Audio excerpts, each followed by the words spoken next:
শুভ সকাল বন্ধুরা, আশা করি সকলে অনেক ভালো আছেন। মাদার কিচেন অ্যান্ড গ্রাম্য রেসিপি ব্লগে আপনাদের স্বাগত জানাই। বরাবরের মতো আজও একটা নতুন ভিডিও নিয়ে হাজির হয়েছি আপনাদের সামনে।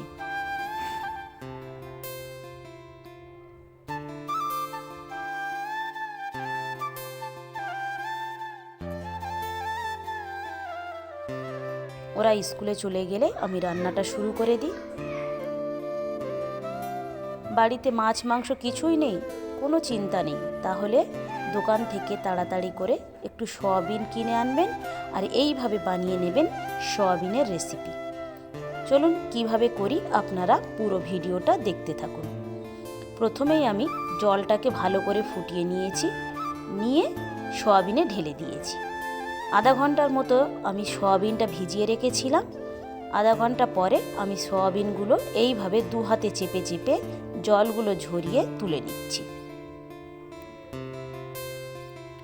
এবারে আমি সয়াবিনটাকে ম্যারিনেট করার জন্য হলুদ গুঁড়ো, জিরা গুঁড়ো, মিট মশলার গুঁড়ো, খানিকটা টক দই দিয়েছি, স্বাদ মতো লবণ, এইগুলো দিয়ে ভালো করে মাখিয়ে নিচ্ছি।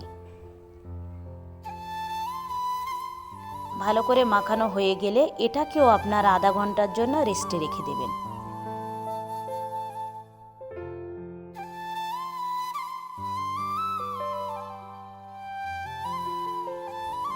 তেলটা গরম হয়ে গেলে আমি ওতে পেঁয়াজ দিয়ে দিয়েছি, টমেটো কাটা দিয়েছি, খানিকটা কাঁচা লঙ্কা, ধনিয়া পাতা আর কয়েকটা কাজু বাদাম দিয়ে এটাকে একটু হালকা করে ভেজে নেব।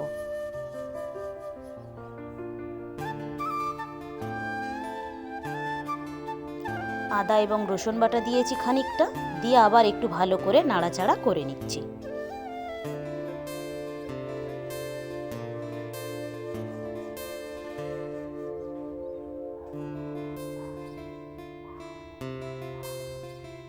যখন এই পর্যায়ে চলে আসবে সেই সময় এক এক করে সবগুলোকে আমি তুলে নিয়েছি।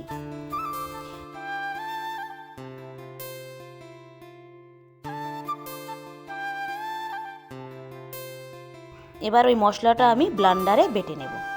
কড়াতে তেল দিয়েছি, 1 চামচ ঘিও দিয়েছি।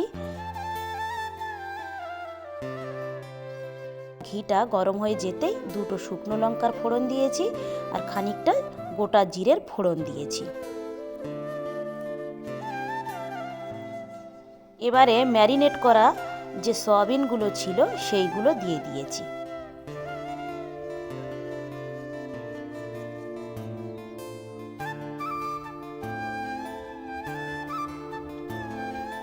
দিয়ে ভালো করে এটাকে এবারে কষাতে হবে। যতই কষাবেন ততই খেতে সুন্দর লাগবে এবং ততই তরকারিটা মজা হবে।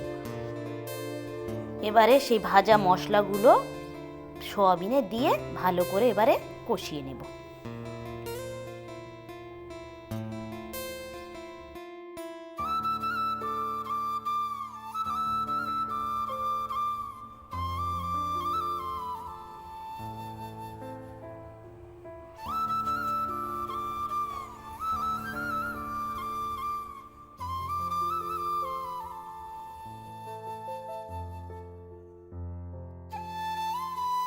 মিক্সি ধোয়া জলটাও আমি এতে দিয়ে দিয়েছি, দিয়ে আবার একটু এটাকে ভালো করে কষিয়ে নিচ্ছি।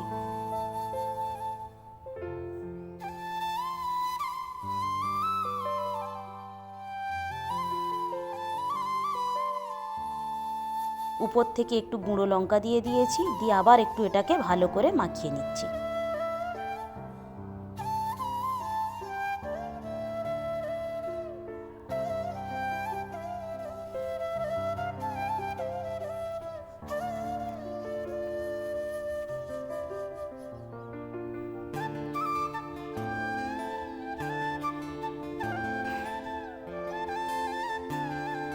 ভালো করে কষানো হয়ে গিয়েছে, এবারে আমি ঝোলের জন্য জল দিয়ে দিয়েছি।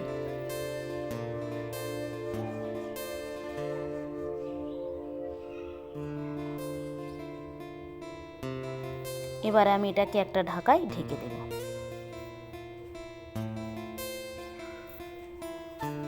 ঢাকাটা খুলে উপর থেকে কয়েকটা গরম মশলা থেতলে দিয়ে দিয়েছি, দিয়ে আবার একটু হালকা করে নাড়িয়ে দিচ্ছি।